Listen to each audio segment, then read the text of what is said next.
Why have you advised your wife to invest in index funds after your death rather than Berkshire Hathaway? I believe Munger has counseled his offspring to, quote, not be so dumb as to sell. She won't be selling any Berkshire to buy the index funds. All of my Berkshire, every single share, will go to philanthropy. So that I don't even regard myself as owning Berkshire. Basically, it's committed, and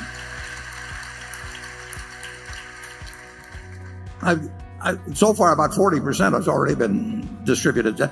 So the question is, somebody who is not an investment professional will be, I hope, reasonably elderly by the time that the estate gets settled. And what is the best investment, meaning one that there would be less worry of any kind connected with, and less people coming around and saying, why don't you sell this and do something else and all those things. She's going to have more money than she needs. And the big thing then you want is money not to be a problem.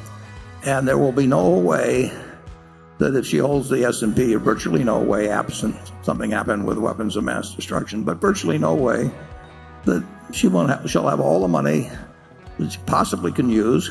She'll have a little liquid money so that if stocks are down tremendously at some point, they close the stock exchange for a while, anything like that, she'll still feel that she's got plenty of money. And the object is not to maximize. It doesn't make any difference whether the amount she gets doubles or triples or anything of the sort. The important thing is that she never worries about money the rest of her life. And I had an Aunt Katie here in Omaha, who Charlie knew well, and worked for her husband, as did I. And she worked very hard all her life and had lived in a house she paid, $8,000 for at 45th and Hickory all her life. And because she was in Berkshire, she lived to 97.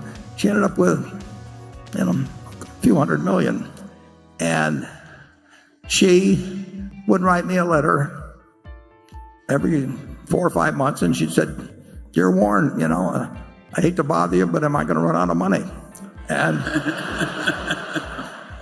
and I would write her back, and I'd say, "Dear Katie, it's a good question, because if you live 986 years, you're going to run out of money." And then about 4 or 5 months later, she'd write me the same letter again. And I have seen, there's no way in the world, if you've got plenty of money, that it should become a minus in your life. And there will be people, if you've got a lot of money, that come around with various suggestions for you, sometimes well-meaning, sometimes not so well-meaning. So if you've got something that's certain to deliver, it was all in Berkshire, they'd say, well, if Warren was alive today, he would be telling you to do this. I just don't want anybody to go through that. And the S&P will be I think actually what I'm suggesting is what a very high percentage of people should do something like that. And I don't think they will have I think there's a chance they won't have as much peace of mind if they own one stock and they've got neighbors and friends and relatives that are trying to do some, like I say, sometimes well-intentioned, sometimes otherwise, to do something else. And so I think it's a policy that will get a good result and is likely to stick. Charlie? Well, as Becky said, the Mungers are different. I want to hold the Berkshire. Well, I want to hold the Berkshire too. No, I don't like the Berkshire. I recognize the logic of the fact that S&P algorithm is very hard to beat. In a diversified portfolio of big companies, it's all but impossible for most people. But, I'm just more comfortable with the Berkshire.